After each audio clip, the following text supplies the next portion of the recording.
Tala whamalo le soifua o telefou mai Australia a le Radio Samoa. O le Minister le puipuinga Australia Richard Marles leo le a awai atu le whonutanga le neito le Vasfou e whai masui o Australia ma se whai unga waria e ni whai tionga e whaasanga i le ri pāre mio le tunu o Anthony Albanese. O Australia leo se sui o le neito ai wha mawina o se Observer mai eila na matafa yoi le wha tu mawina le nofo file mu ma le puipuinga i paanga le neito. O le taitai o le tuangai Peter Dutton, o ia tā ua e le langolangoina lea whai unga le lātou wanga whai. Pei tai whai mai Albanese, o le whai unga ua mai o na whaia, ma o le minista o le puipuinga o le awhai masui o le atunu, ma o ia foi o le sui pālemia. O le whonutanga le ua fuafua e tango fiai ma tā upu whaavau malo, e au fiai ma le ospa ia e Lucia o Ukraine, ia ma le taua i Gaza. A o whaatupula ia pele au whai o sori ngā tū la whono e au fiaita la vou i so se vaenga o au se tālia, e ei se porkala me uanginga i ripote le 9 News se le vasa nei, e anga isa o lava i tau mo whainga e whai TTI a whianga o ia sori ngā tū la whono.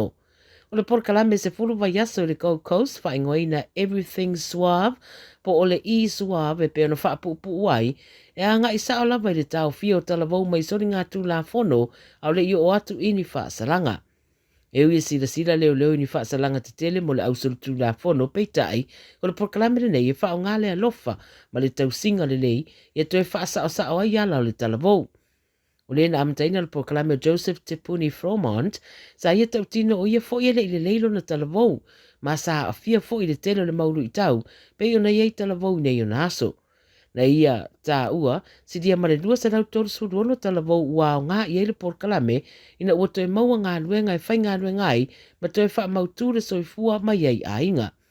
E fesoso ani le Everything Suave, i tala vau e le o mautū a inga, ma e wha ui atu fo i le lātou porkalame, anga i le vanga o wha msinonga, ma isi au o nanga, ua tele wha ailonga ua maua e le porkalame tā ua, ma e langolango fo i eile o leo ma mātua. Whai mai o le wha moe a fausia se no whanga mautū o le Wellness Center e mawhai o nā ngā iei tala vau. E lata i le whase lau wafe e maua e le Suave i le tausanga mo le training o lo lātou saunia mo tala vau. Ua whaamania mai e leo e lua taawale na whetu ai le whetaula i ngāla i Warrego Road ma Highbury Road i Melipone to tasi wa maliwai.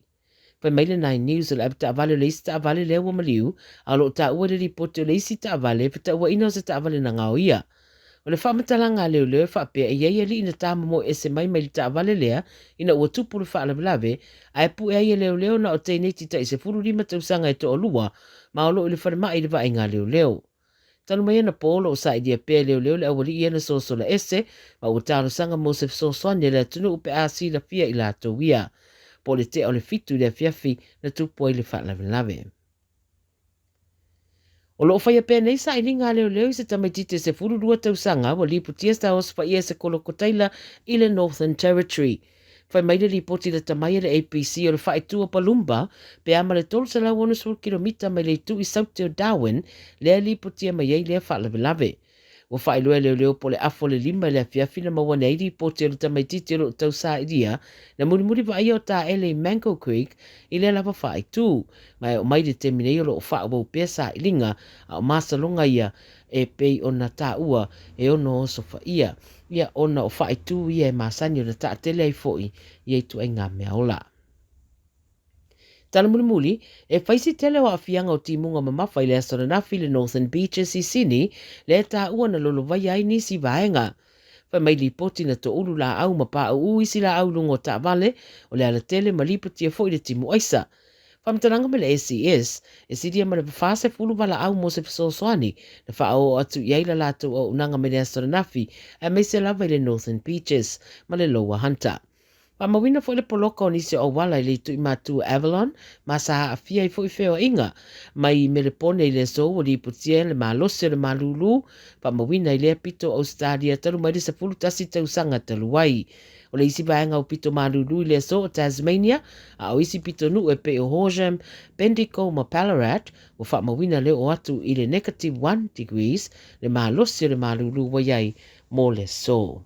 Tala ia Radio Samoa, wa foi lau whaafonga mai le nei foi ia salulu, fei loi foi ia tai au i seisi whaapoponga, ia manuia tele ngā ruenga o whenga iei malu tātua tunu, whaasoi foi ia.